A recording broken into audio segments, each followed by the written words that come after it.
Председателот Ѓорѓи Иванов одлучи да не го даде мандатот на председателот на СДСМ Зоран Заев со образложение дека било загрозена унитарноста, територијалниот интегритет и суверенитетот со платформата на партиите на албанците.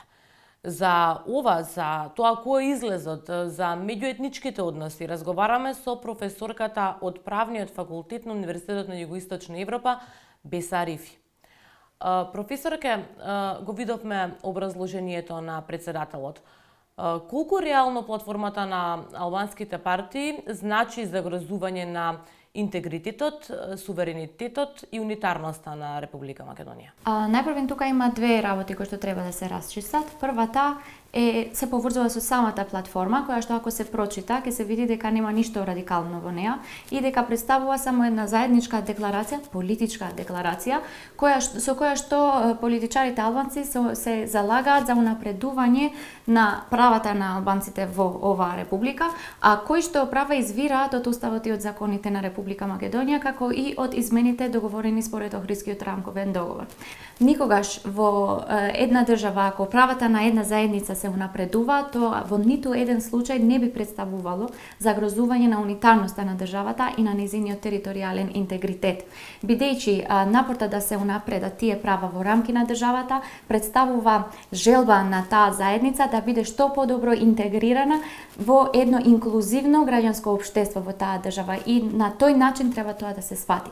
Вториот аспект кој што сакам да го истакнам во овој дел е што председателот обвинуваше за сторување на кривично дело кое што е казниво според кривичниот законник на Република Македонија и тоа според членот 308 загрозување на независноста на Република Македонија. Сега тоа е кривично дело за кое што председателот нема ингеренции да зборува, бидејќи со гонењето на кривичните дела се занимава јавното обвинителство и правосудството во Република Македонија, така што со тоа председателот навлезе во работата на правосудството и безправно, значи, обвинуваше за сторување на кривично дело кое што не постои во републиката и врз основа на тоа го темелеше своето право да не го својата одлука, а не право да не го даде мандатот.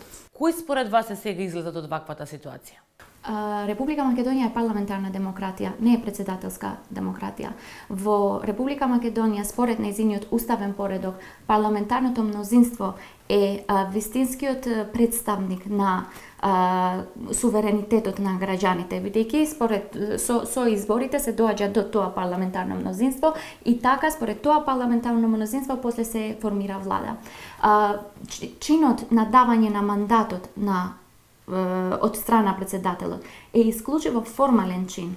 Значи, ако тој изостанува како таков, тогаш не може тоа да биде причина зашто да се блокираат демократските процеси во земјата. Меѓутоа, треба да се води внимание и за политичкиот момент, бидејќи очигледно секогаш во нашата држава не се само правните решенија кои што го решаваат проблемот, туку истите треба да се комбинираат и со политичкото решение.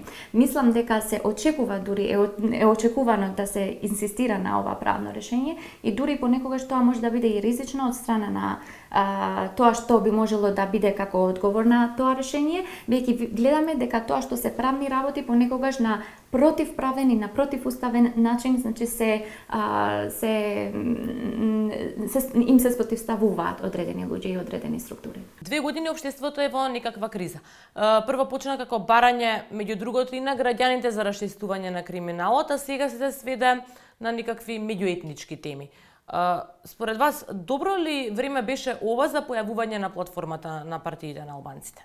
Така, значи исто така има две опции одговорот на тоа прашање. Најпрвен, значи треба да се разбере дека албанците како заедница во оваа земја повеќе пати се потрудиле да ги реализираат овие своји права, меѓутоа не биле многу успешни во тоа, па дури и после потпишувањето на Охридскиот рамковен договор останале многу прашања кои што се отворени.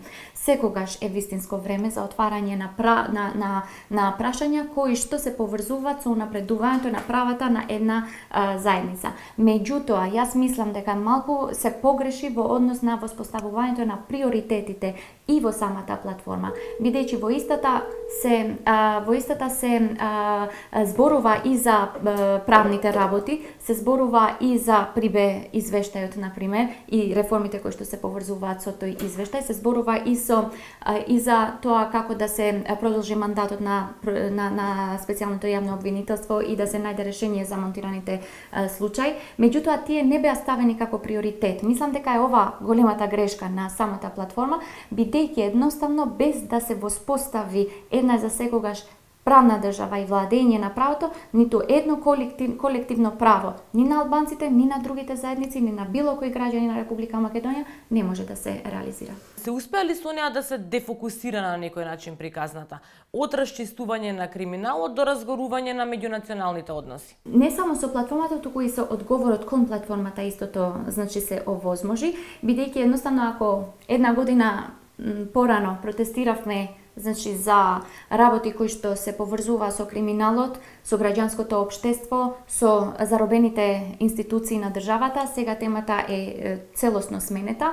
Тоа што треба тука да се земе предвид е начинот на двојни стандарди како се пристапуваше кон платформата, бидејќи додека за истата преговараше партијата што досега беше на власт ВМРО, тогаш ништо од това немавме и тоа не беше нешто многу етнички заграна атмосфера, а штом таа не успеа да коалицира и топката се префрли на друга страна, сега наеднаш, значи тоа стана етнички проблем. Викам дека сепак треба да се сноси одговорности за тоа што не беа тие прашања отворени според потребните приоритети, меѓутоа мислам дека исто така е голем проблем двојниот стандард во однос на оваа прашање, како и како да кажам, тешката ситуација во која што се доведуваме сега во 2017 година да гледаме во улици протести кон најприродните права на една етничка заедница, меѓу кои е правото на употреба на својот мајчин јазик, кое впрочем е уставно гарантирано право во оваа земја. Ги спомнавте протестите. Веќе неколку дена има протести масовни се. Оттаму, иако главната порака е за заедничка Македонија, се слушаат и поинаков тип на пораки.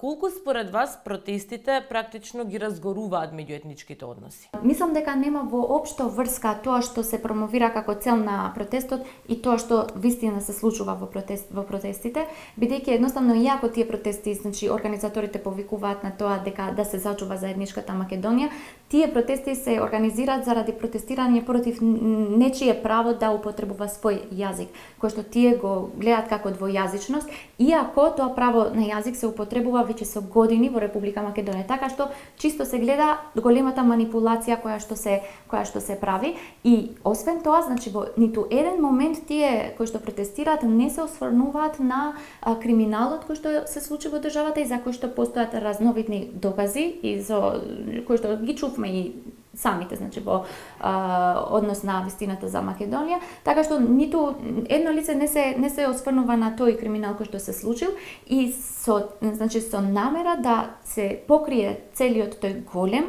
и суштински проблем за целата држава и за сите граѓани, се сведува на тој интеретнички конфликт. Колку според вас платформата на партиите е реално ги отсликува потребите на граѓаните албанци во моментов, или пак е само начин на прокнижување на некаков успех на политичките елити кои што потоа скапо би го продале како пред избори, како некаков успех?